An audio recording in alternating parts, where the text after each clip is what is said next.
Assalamualaikum warahmatullahi wabarakatuh. Halo teman-teman semua, perkenalkan nama saya Restu Rizkia. Di sini, saya akan sedikit membahas mengenai perencanaan penulisan karya tulis ilmiah. Oke teman-teman, kita langsung ke inti pembahasannya.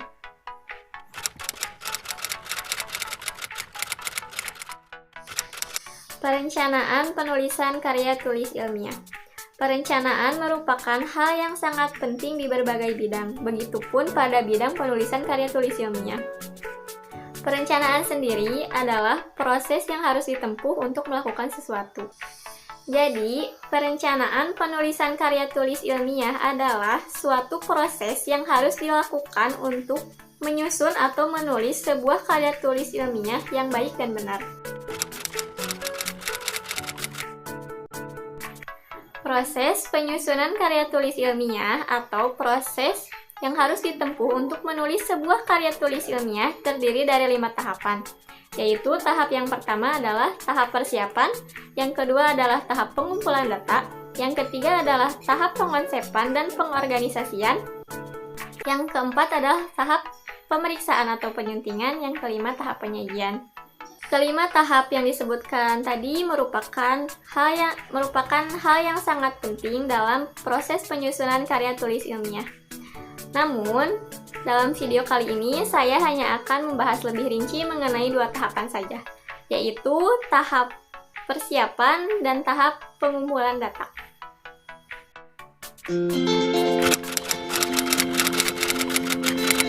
Tahap persiapan merupakan tahap awal yang perlu dilakukan saat akan menulis sebuah karya tulis ilmiah.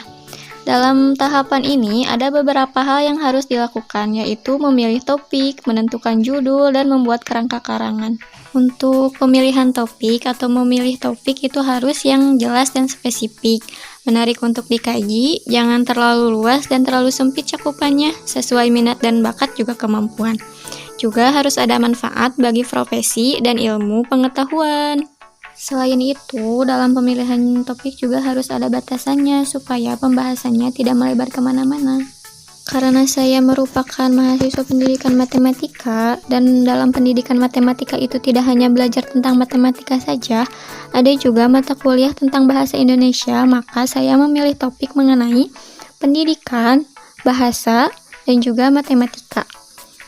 Alasan saya memilih topik-topik tersebut karena topik-topik tersebut sesuai dengan apa yang saya sebutkan tadi, utamanya sesuai dengan minat dan kemampuan saya. Selanjutnya yaitu pemilihan judul. Pemilihan judul merupakan hal yang sangat krusial. Mengapa? Karena judul menjadi sebuah gambaran mutu sebuah tulisan, juga merupakan sepenggal kalimat yang menggambarkan apa yang akan digarap lebih dalam. Sebuah judul yang dipilih haruslah memiliki sifat yaitu to the point, singkat dan padat, juga memancing rasa ingin tahu. Untuk kali ini, saya memilih judul yaitu Kemampuan Berbahasa Indonesia pada Mahasiswa Matematika. Mengapa memilih judul tersebut? Karena judul ini menarik dan memancing rasa ingin tahu. Mengapa harus kemampuan berbahasa? Karena kebanyakan katanya mahasiswa matematika itu untuk kemampuan berbahasanya kurang. Nah, untuk tahap terakhir dalam tahap persiapan ini yang harus dilakukan yaitu membuat sebuah kerangka karangan. Apa itu kerangka karangan? Kerangka karangan merupakan catatan kecil untuk mempermudah. Mempermudah apa? Untuk mempermudah melanjutkan penulisan karya tulis ilmiah ke tahap-tahap selanjutnya. Kerangka karangan ini berbeda dengan daftar isi karena kerangka karangan bisa berubah-berubah sesuai dengan kebutuhan. Kalau daftar isi itu kan sifatnya berarti sudah pasti.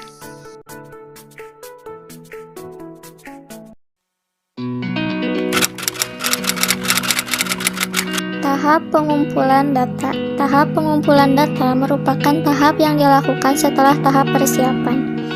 Dalam pengumpulan data, data-data dapat diperoleh dari beberapa sumber yaitu media dan lapangan. Untuk media, bisa berupa buku, majalah, koran, maupun internet. Buku, majalah, dan koran itu yang merujuk untuk karya tulis ilmiah kita, sedangkan dari internet begitu banyak sumber yang kita bisa gunakan untuk menyusun sebuah karya tulis ilmiah. Referensi dari internet bisa dari jurnal, makalah, ataupun hal-hal lainnya yang bersifat fakta. Selain bersumber dari media, kita juga dapat mengumpulkan data-data dari hasil penelitian di lapangan. Tentunya, penelitian yang dilakukan harus berhubungan dengan topik dan judul yang telah kita siapkan sebelumnya. Nah, teman-teman, itu tadi merupakan sedikit penjelasan mengenai perencanaan penulisan karya tulis ilmiah. Untuk hal-hal yang lebih lengkapnya bisa dicari di referensi lain. Terima kasih. Wassalamualaikum warahmatullahi wabarakatuh.